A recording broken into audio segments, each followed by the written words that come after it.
Hola, ¿cómo están? Bienvenidas, bienvenidos a todos nuestros compañeros de Morena de toda la República. Les mandamos un saludo. Este es nuestro sexto episodio. Vamos a tener muchos temas a tratar. Estamos contentos hoy de recibir a dos compañeros nuevos de Morena que no habían estado en este programa. Está con nosotros, bueno, primero Vianey García, es diputada federal por Puebla. Así es, qué gusto me da estar aquí con ustedes. Gracias por la invitación. Al contrario. Y Paulo García, no son hermanos, ¿va? No. Paulo García, él es diputado local por la Ciudad de México. Correcto. ¿Cómo estás? Bien, feliz aquí, morenizando en la moreniza. Eso, muy contentos. Y bueno, también Camila, ya la conocen, nuestra secretaria de Comunicación, que nos acompaña nuevamente. ¿Cómo estás, Camila? Presidenta, contenta. Ya ahorita que decías sexto programa ya de la moreniza, se han ido corriendo. Se han ido muy rápido. La última vez que estábamos allí en Durango, por cierto. Pues bueno, iniciamos, si les parece bien, con algunas noticias importantes. Bueno, la primera, obviamente, como ustedes saben, la madrugada de este lunes 21 de abril falleció el Papa Francisco a los 88 años de edad. Despedimos al líder espiritual más importante del mundo, sin duda un hombre que luchó siempre en favor de los más débiles, en favor de los pobres, que tenía muy claros los principios, o más bien muy claro que la principal batalla en el mundo es contra la desigualdad, que siempre levantó la voz a favor de la paz, en contra de la guerra, un humanista, un hombre sin duda con vocación de servicio, con vocación social, y la verdad es que un orgullo para Latinoamérica, argentino, el Papa Francisco, así que lo despedimos con muchísimo respeto. También informar, el gobierno de Estados Unidos está transmitiendo una campaña publicitaria, no sé si la vieron, pero salió incluso en un partido de fútbol, una campaña horrenda que estigmatiza la migración, que está saliendo en la televisión mexicana, tratándose de un gobierno extranjero. Y bueno, ante esto la presidenta Claudia Sheinbaum en la mañanera estableció con muchísima claridad que aunque en su momento Enrique Peña Nieto durante la época de Enrique Peña Nieto, el Congreso reformó la ley para que ya no estuviera en la ley ningún tipo de prohibición para que un gobierno extranjero pueda hacer la campaña que quiera en medios nacionales, que iba a mandar una iniciativa para restablecer este artículo y que con claridad quede prohibido que un gobierno extranjero no puede venir y utilizar nuestra radio y nuestra televisión para hacer una campaña, mucho menos tratándose de naturaleza racista. Por el otro lado, informar, el pasado miércoles 16 de abril, la presidenta de México, Claudia Sheinbaum, y el presidente de Estados Unidos sostuvieron una llamada más que tiene que ver con toda esta negociación, este diálogo que se ha venido manteniendo acerca de los aranceles. La presidenta detalló que durante esta llamada pues se habló claramente sobre la imposición de aranceles en acero, en aluminio y en autopartes. Aseguró que se planteó que en el caso, por ejemplo, del aluminio y del acero, nosotros somos deficitarios. ¿Qué quiere decir esto? Que exportamos menos de lo que importamos y los aranceles terminarían en realidad afectando mucho más a los Estados Unidos. La presidenta también dijo que la propuesta de México es que los productos que entran por el Tratado de Libre Comercio tengan cero aranceles y que en todo caso se discuta lo que está por fuera de este tratado. No hay todavía un acuerdo, se va a seguir hablando en estas mesas de alto nivel, pero como nosotros sabemos, pues ha habido sin lugar a dudas un trato respetuoso porque hay mucha dignidad desde el lado mexicano. El pasado miércoles 16 de abril también la revista Time incluyó a la presidenta en su lista de las 100 personas más influyentes del 2025. En este artículo se le reconoce a nuestra presidenta por el gran manejo que se ha tenido en las negociaciones con el presidente Trump, precisamente lo que habíamos hablado, ganándose el respeto de este mandatario estadounidense. Tenemos mucha presidenta y desde el día 1 ha puesto en alto el nombre de México. Ha demostrado que se puede negociar, sí, pero bajo los principios de coordinación, pero no subordinación. Así es. Así que muy bien, vámonos ahora, y precisamente hablando de este tema, a este primer segmento que hemos denominado Tirando Aceite. En referencia, quizás se acordarán algunos de que el presidente López Obrador siempre decía que no es por tirar aceite, pero... Toma. Tengan para que aprendan. Tengan para que aprendan. Y así es, pues entramos a este segmento. Ha habido varias notas internacionales, varios medios internacionales que están poniendo de manifiesto esto, cómo la presidenta se ha ganado el respeto del mundo. ¿Cómo ven? A mí me parece que la presidenta es el líder a nivel mundial, pero también un referente en América Latina. La vez pasada que estuvo Francia Márquez, la ven como la hermana mayor, con una admiración total, y eso a mí me parece fabuloso, porque además de que siempre ha habido un gran cariño para la patria mexicana, ahora hay una gran admiración por cómo se está llevando a cabo el trabajo a nivel internacional, siendo ejemplo, y la doctora, sin embargo, se ha impuesto con cabeza fría, demostrando siempre amor al pueblo. Incluso en la mañanera, cuando le preguntan, ella se pone en segundo término, y eso es algo muy importante de este movimiento, que habla de lo colectivo y no de lo individual, y eso a mí me parece fabuloso. Por eso creo que es este gran referente a nivel mundial y que sigue consolidando esto de lo que se habla como el humanismo mexicano, ¿no? Sí, a pesar, ¿no?, de que hemos visto que desde la llegada del presidente Donald Trump ha supuesto un reto no solamente para México, sino para muchos países de todo el mundo. Hemos visto cómo Claudia pues ha tenido la cabeza fría, ha sabido llevar las conversaciones de manera muy inteligente, muy tranquila con Donald Trump. Logramos que no nos impusieran los aranceles que querían poner al inicio, bajo la narrativa de que había vínculos, ¿no?, con el narcotráfico. Logramos que no nos pusieran aranceles recíprocos por el tema del TEMEC, ¿no? Y así la presidenta ha ido sorteando. Pero a mí lo que me gustó mucho fue la respuesta que da cuando sacan esta portada del Times, y que ha sido Times, ya ha sido Forbes, y han sido tantas que la han reconocido por la enorme capacidad que tiene como liderazgo. Pero la presidenta, cuando le preguntan en la conferencia matutina, dice: yo no me dejo obnubilar, ¿no? Aquí lo más importante es que la presidenta hoy no gobierna ni para las revistas, ni para los periódicos, gobierna para la gente, ¿no? Y ese respaldo popular que tiene hoy la legitimidad del 85% de nuestro país, creo que es lo que le da el poder de que Trump diga, bueno, que hay un respaldo. Trump sabe que pesa la doctora también entre los paisanos de Estados Unidos, Claro. entre el votante latino. Claro. Entonces también ese respaldo es fruto, el respeto es fruto del respaldo popular que tiene entre los mexicanos. Claro, y miren, precisamente un poco lo que hablaba Vianey, vamos viendo qué fue lo que dijo la presidenta cuando habla sobre la revista Times. Adelante, vamos viendo este pequeño resumen. Publicarse por la revista Times que usted está dentro de las 100 personas más influyentes del mundo. ¿Cuál es su opinión, presidenta, con relación a esta publicación? Pues siempre lo digo, ¿no? Porque no hay quien se obnubila con estas cosas y dice, y no, hay que tener siempre los pies en la tierra y asumir que si uno hace un trabajo que está a la altura del pueblo de México, porque el pueblo de México es lo mejor que hay, pues es gracias a este vínculo que tenemos con nuestro movimiento, con la historia y con el pueblo. No traicionar y ser honesto, siempre. Digamos que estos reconocimientos, más que a mi persona, pues es al pueblo de México. A ver, Paulo, fíjate bien esto, ¿no? Era mucho lo que decía el presidente. Es decir, la mejor política exterior o cómo te ve el mundo, mucho tiene que ver con tu política interna, con la relación de lo que significa nuestra presidenta para las y los mexicanos, ese respaldo y esa conexión que tiene con un movimiento fuertísimo que viene de una lucha de muchos años por la democracia, por la justicia, por la transformación, y que hoy se ve representado en ella, en nuestra líder moral. ¿Cómo lo ves? Total, creo que el respeto no se mendiga, el respeto se ejerce. y ella lo tiene por dos vías, creo que de manera muy concreta. Uno, respaldo popular, yo coincido con Cami. A ver, cada vez más el mexicano y sus descendientes, las y los mexicanos son definitorios en la política de Estados Unidos, porque el voto latino es cada vez más importante. Entonces pasó también con el presidente López Obrador.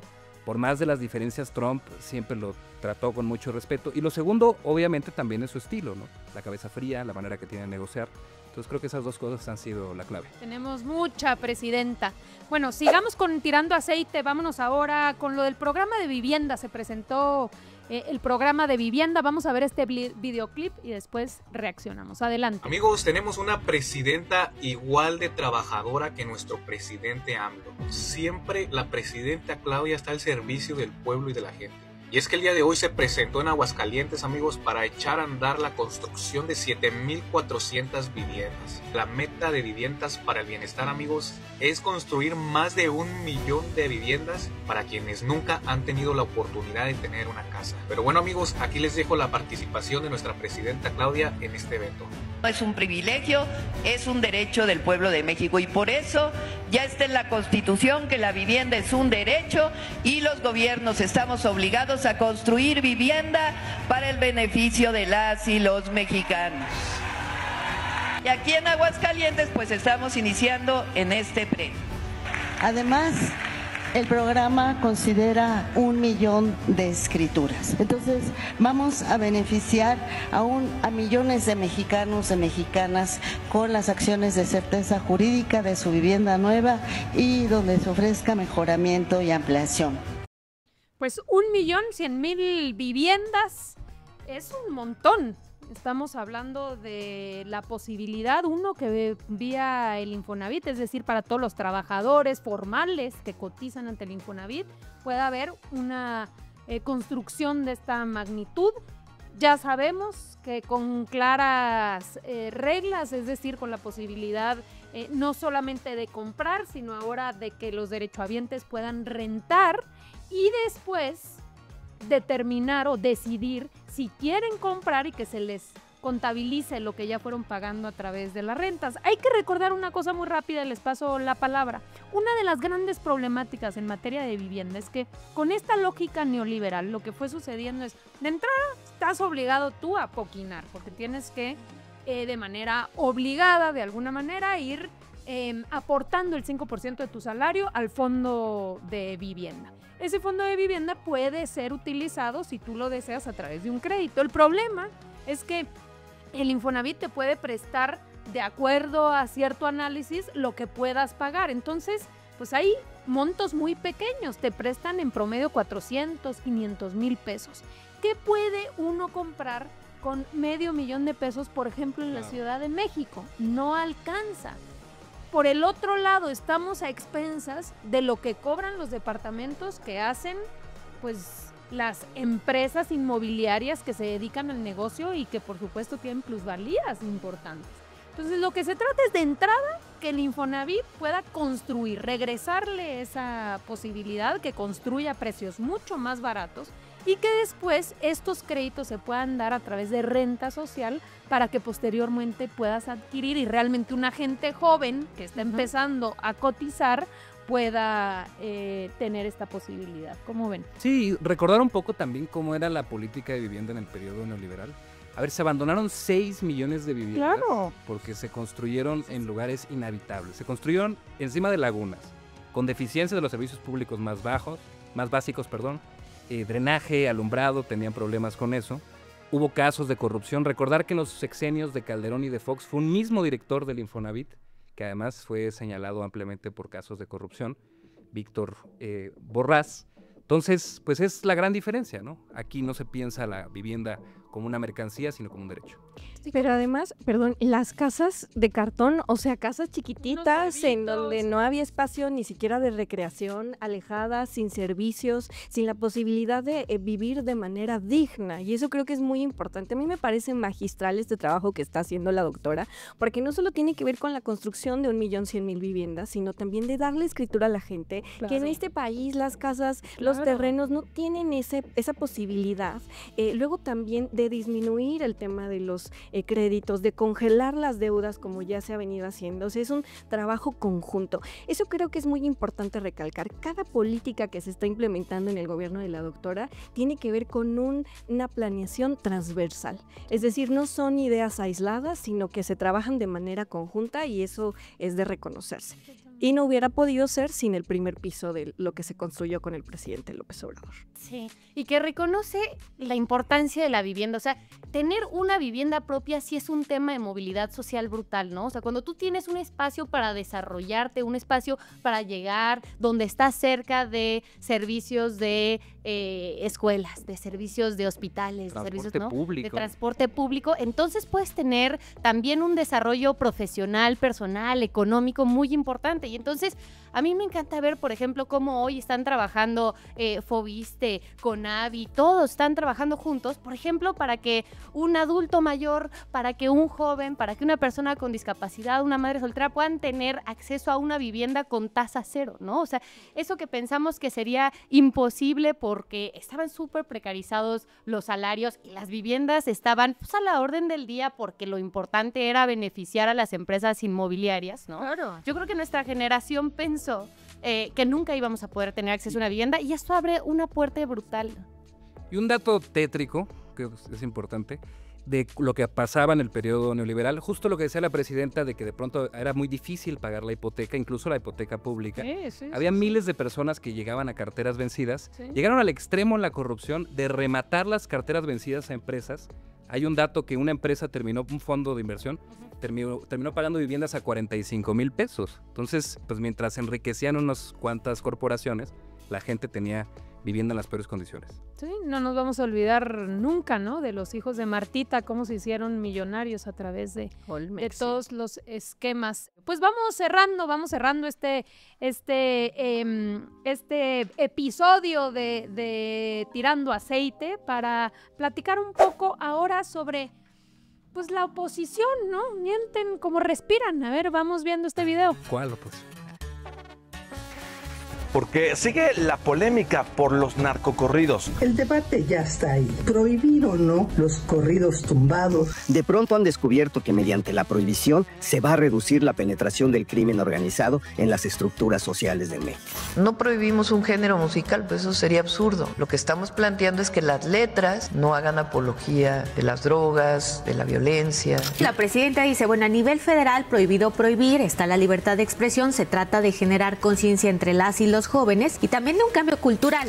Sí prohibimos, pero no prohibimos, no prohibimos, pero sí prohibimos. Sí prohibimos, pero no prohibimos, no prohibimos, pero sí prohibimos. Las decisiones que se están tomando para en los hechos prohibir.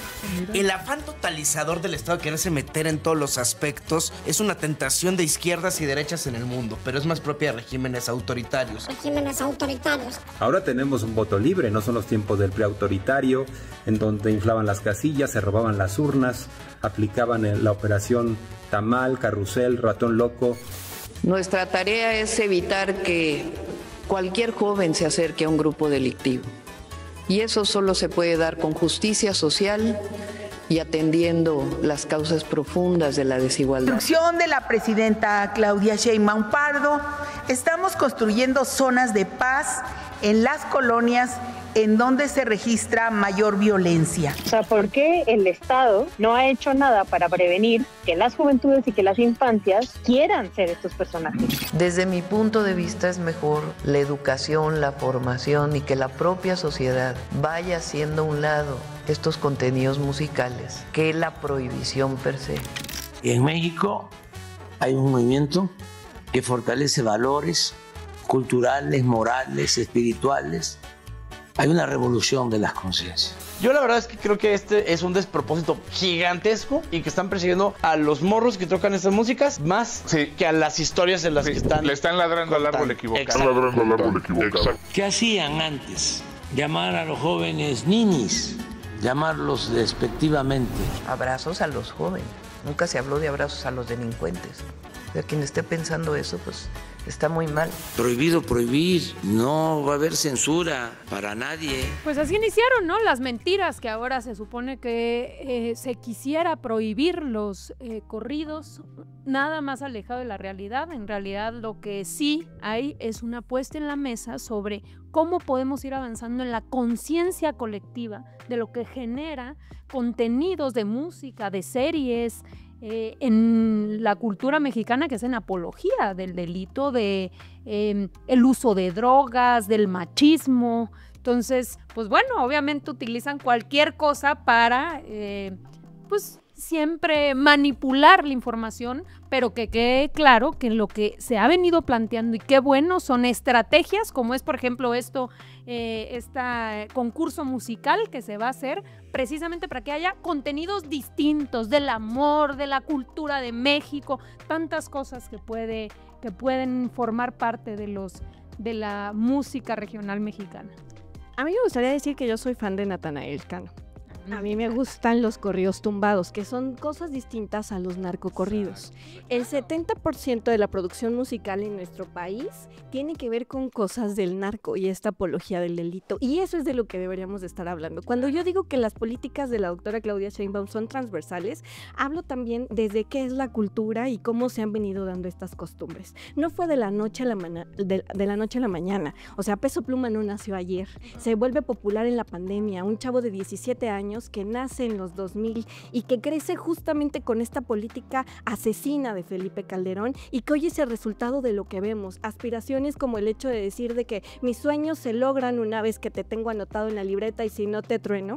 Me parece muy importante cómo hoy se recupera con esta política de recuperar la seguridad y de impulsar la cultura como un motor regenerador y transformador. Eso es fabuloso. ¿Y qué es lo bueno de la música, no? O sea, que tiene esta capacidad de poder generar también una conciencia, de poder transformar, y la cosa es cómo la estamos utilizando, ¿no? O sea, al final creo que es un terreno de disputa de cuáles son los contenidos con los que queremos dotar estos grandes géneros musicales mexicanos. Uno, con el tema de la violencia, con el tema de las adicciones, o más bien queremos hacer un proyecto como el que está haciendo la presidenta Claudia Sheinbaum de México Canta, donde la música se convierta en un espacio de regeneración de lazos entre jóvenes, de generación de comunidad, de pacificación. O sea, yo sí creo, ¿no?, que la revolución de las conciencias pasa necesariamente por cuestionarnos cómo es que estos géneros musicales están influyendo en nuestra sociedad, ¿no? Así. Me da risa Ciro tirándose al piso por los corridos. No creo que se sepa ni uno, la verdad, pero bueno. Además, pues, no escuchan de eso. No, además han tergiversado mucho. Creo que Vianney puntualizó bien. O sea, en ningún momento hay un afán de prohibir, lo decían en la introducción también. Es un asunto de dar alternativas, simplemente promover otro tipo de contenidos, y eso sí, que con recursos públicos tampoco se estén difundiendo ese tipo de mensajes.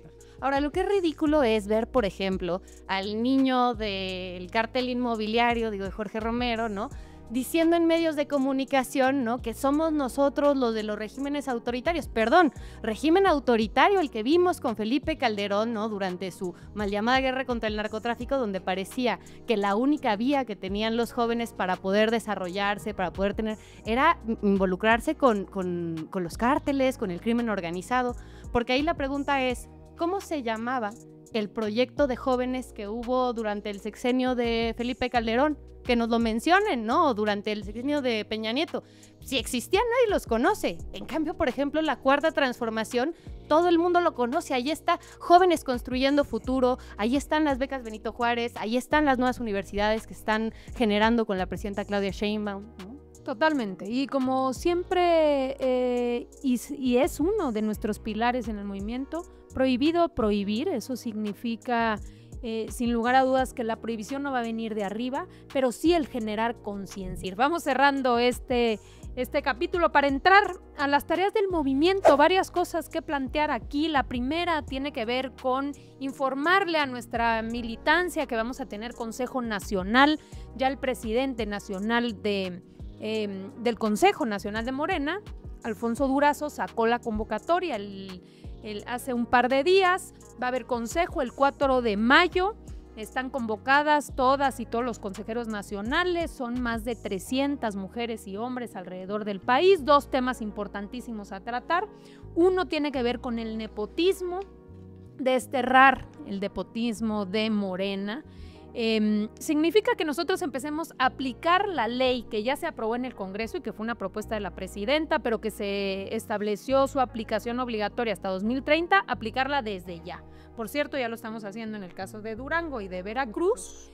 Ya ningún familiar va en la boleta, pero que sea un mandato del Consejo Nacional establecerlo claramente para que aplique tanto en la elección del año que entra como en 2027. Y segundo tema, reglas claras, lineamientos. ¿Cuál es el comportamiento que deben tener no solo los representantes, aspirantes a cualquier representación de Morena? Es rescatar lo que somos, lo que representamos, el cuidado que debemos tener respecto al legado del presidente López Obrador y de nuestro movimiento como transformación. Entonces, eso vamos a discutir. ¿Cómo ven?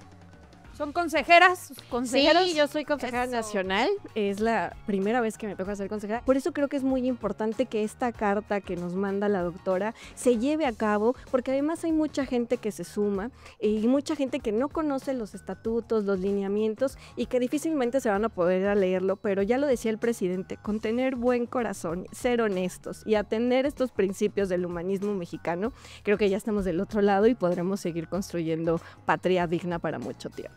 Y que es muy sano que se hable de manera abierta. Hablábamos justo en la previa de cómo ya los panistas están con sus espectaculares en Querétaro, los que andan de corcholatos allá.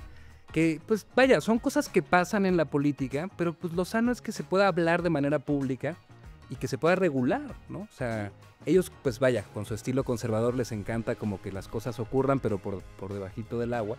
Entonces, creo que es muy sano que nuestro movimiento, nuestro partido, sea quien ponga la batuta de cómo se debe regular eso en la vida interna de los partidos. Sí, y esta discusión que se va a tener en este Consejo Nacional es muy importante porque, por ejemplo, el caso de nepotismo ha sido muy claro. La gente no quiere ya tener a los presidentes municipales, a los gobernadores utilizando las estructuras de gobierno para favorecer a un familiar, ¿no? Eso es absolutamente injusto, va en contra de cualquier principio democrático, ¿no? Y por otra parte, la importancia de las reglas claras también tiene que ver con la unidad, ¿no? Yo creo que el proceso que vimos interno rumbo a quién iba a ser nuestra abanderada rumbo a 2024 logró generar pues una muy buena cohesión. ¿Por qué? Porque desde el principio se establecieron las reglas. Eso, y de eso se trata, de tener pisos parejos, reglas claras para privilegiar la unidad. La oposición está moralmente derrotada y nosotros tenemos en realidad la responsabilidad, todos los liderazgos de nuestro movimiento, de preservar la unidad de nuestro movimiento. También en esta serie de tareas, bueno, está lo de la afiliación, informar, ya llegamos a los 5 millones de afiliadas y de afiliados. Saben ustedes que nos pusimos esta meta de 10 millones. Pues esto tiene que ver con qué está sucediendo allá abajo, ¿no? Algo que no tienen ni idea de los de comentaristas que están acá en los medios de comunicación. La oposición que está totalmente alejada de la realidad. Aquí mujeres, hombres que quieren sumarse a nuestro movimiento y que alzan la mano para pertenecer a él afiliándose a Morena. También arrancando ya con la credencialización, así que contentos. ¿Cómo lo ven ustedes? Esta meta se planeó para un año, ¿no? Sí, así es. Sí. 5 millones, ¿en cuántos meses? 4 meses. Fíjense, en el país donde los opinócratas declaraban la muerte de la política, el fin de la historia, 5 millones de personas que dicen yo quiero ser parte de Morena. Más en las calles la gente pide, ¿sí? Yo quiero afiliarme, yo quiero participar. Entonces, pues creo que también es otra cachetada con guante blanco. Ya somos el país de América Latina con más afiliados. ¿Cuántos afiliados tiene el PAN? A ver, tú tenés el 266,000. Y por último, antes de cerrar esta sección, vamos a ver algunas encuestas, a ver cómo estamos en el estado de Durango. Ustedes saben que se arrancaron campañas ya en Durango y en Veracruz próximamente. Vamos a estar allá la próxima semana. Este fin de semana estaremos en Durango. Muy bien nuestras candidatas, nuestros candidatos acá. Cami también estuvo acompañando en algunos municipios.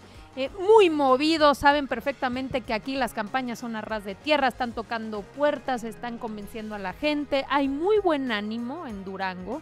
Recordemos que Durango pues todavía se presume de ser un territorio prianista. No lo es. La presidenta Claudia Sheinbaum arrasó el año pasado. Es un pueblo ya bastante consciente de lo que significa el PRIAN, la corrupción, no solo la corrupción, en realidad también en el caso, son las prácticas que se ponen de manifiesto y que no ha sido la excepción en este proceso electoral. Utilizan tarjetas en las cuales, como siempre, se activan cuando hay proceso electoral. Nada tiene que ver con los programas de bienestar que hemos implementado en la Cuarta Transformación.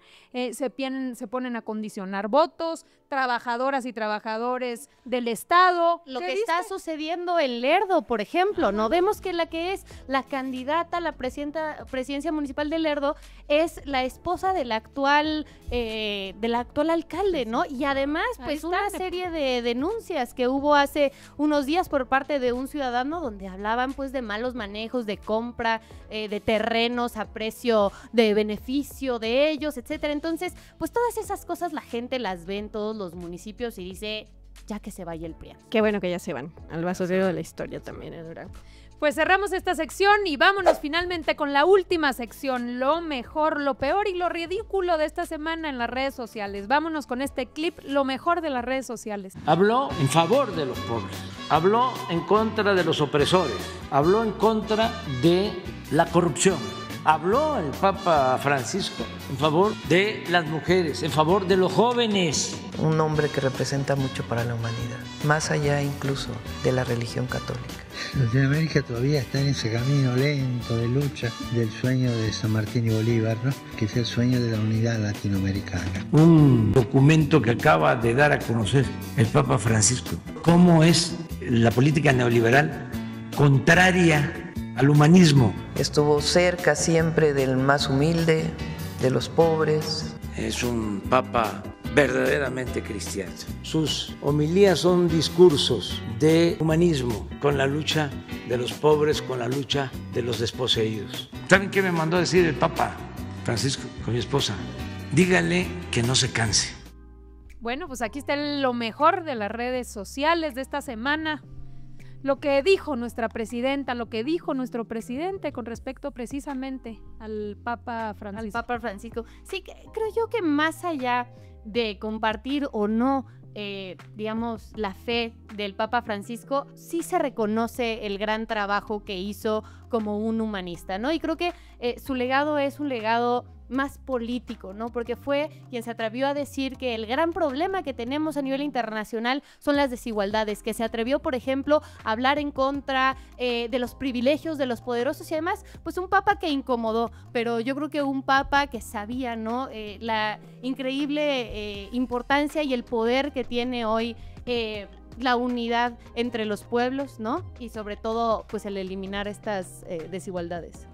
Y al frente de la jerarquía católica, que es una de las estructuras a nivel mundial pues más pues con más problemas, con más denuncias de corrupción, y además pues es una institución milenaria que históricamente jugó siempre a favor de los poderosos, ¿no? Entonces yo creo que pues pasará el tiempo para que dimensionemos el peso histórico de lo que implicó Francisco.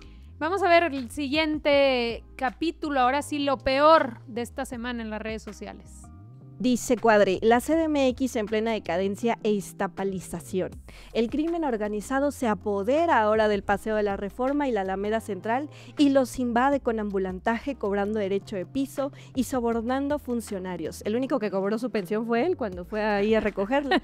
Corrupción infinita y complicidad. Envilecimiento del espacio público y de la Ciudad de México. Eso es la 4T. Bueno, aquí está el tuit de Cuadri, ¿cómo ven? Oye, pues terrible, ¿no? O sea, que para empezar el término que decíamos, absolutamente impronunciable, ¿no? Pero además es el miedo que tienen de tener que compartir el espacio público con la gente trabajadora, ¿no? Ahora resulta, ¿no?, que el que tengamos, por ejemplo, políticas públicas en la Ciudad de México que a mí me hace sentir muy orgullosa, que tienen que ver con recuperar el espacio público, con generar espacios deportivos, culturales, para que las familias puedan tener un reencuentro, por ejemplo. Ahora eso quiere decir, ¿no?, que hay caos, o en realidad lo que le tienen miedo, ¿no?, es a tener una ciudad que pueda ser habitada por todo el mundo, ¿no? Pues a mí me parece que debe de ser un motivo de orgullo. O sea, siempre hablan de Iztapalapa como un lugar donde son menos. Y si hoy hablamos de la iztapalización de la Ciudad de México, debemos de sentirnos orgullosos de eso. Por no cierto, con un término nuestra jefa de gobierno hizo un gran trabajo en orgullosamente de Iztapalapa. Y Así que es. era una alcaldía que había sido abandonada durante muchísimo tiempo y ahora la recuperación de parques, la iluminación. Las utopías comenzaron el ahí. transporte que se hizo también de mano de la presidenta, entonces jefa de gobierno Claudia Sheinbaum. No, pues por eso votamos casi 3 millones por la jefa de gobierno Clara Brugada, para que ese proyecto de transformación de espacio público llegara al resto de la ciudad. Entonces, como dice Viamey, es un timbre de orgullo. Sí, aquí Cuadri, obviamente, pues en tono racista, discriminatorio, lo toma como si se tratara, pues eso, de un asunto de los pobres, de los jodidos, ¿no? Que están ahora invadiéndonos aquí. Ahora el tienen centro, derecho. El paseo de la Reforma. Y finalmente vámonos con lo más ridículo de esta semana en las redes sociales. Adelante el videoclip. Mi pregunta de fondo, mi querido Carlos, es, ¿habrá en el 27 y habrá en el 30 partido Morena? En el 27... ¿Existirá Morena en el 27 Pudiera. o en el 30? A ver, ¿por qué? Cuidado, porque si a Morena se le tipifica el uso de los dineros del huachicol fiscal, trabajados a través de Mario Delgado y otros cómplices para campañas de Morena, ese dinero que es ilegal y mal habido fue a financiar a gente relacionada con los grupos terroristas, y Morena pasa a ser también una entidad terrorista. Hay mucho partido. Tenemos mucho partido para el 27, para el 30, para el 36, para todos los que vienen. Están absolutamente desesperados. Imagínate tú, ser la oposición, ver que Morena está creciendo tanto, que tiene tanto respaldo, tanto apoyo, la presidenta, el partido, ¿no? Y entonces, como no pueden ganar en las calles, lo que hacen es intentar inventar cosas. Lo han hecho antes, lo hicieron con el presidente López Obrador, con estas terribles campañas de un peligro para México, etcétera, ¿no? Ahora lo están intentando volver a hacer porque le están apostando a la judicialización, ¿no? Pero no les va a salir porque hay un gran respaldo de la gente que conoce el proyecto, ¿no? Y que sabe quiénes son quienes realmente estaban involucrados con el huachicoleo, con los cárteles de las drogas, con todos esos grupos de impresentables que la gente ya no quiere. Brincos dieran, pues desapareciendo está atípica, ya ven que andan pidiendo cooperación. Me encantó cuando el presidente López Obrador y la doctora Beatriz le cooperaron, creo que con 200 pesos, una cosa así. Para que les alcanzaba para la quincena. Para que no se desaparecieran, pues deberíamos mandarles ahí un Se quedarán con las ganas porque habrá Morena, como dicen aquí, para rato, para la siguiente, para las presentes y las futuras generaciones. Muchísimas gracias, nos despedimos. Les agradecemos muchísimo a los tres que nos hayan acompañado el día de hoy. Vuelvan pronto, los vamos a seguir invitando. Pues aquí están nuevos líderes, todos nuestros liderazgos de Morena. Estamos bien orgullosos de tanta gente que tenemos representándonos en la Cámara de Diputados, en los congresos locales. Al rato vamos también a estar invitando a dirigentes estatales de los diferentes comités ejecutivos estatales. En fin, hay muchísima gente valiosa, mujeres, hombres extraordinarios que forman parte de nuestro movimiento. Les mandamos un fuerte abrazo a todas, a todos. Nos vemos el próximo jueves aquí en La Moreniza. Dale.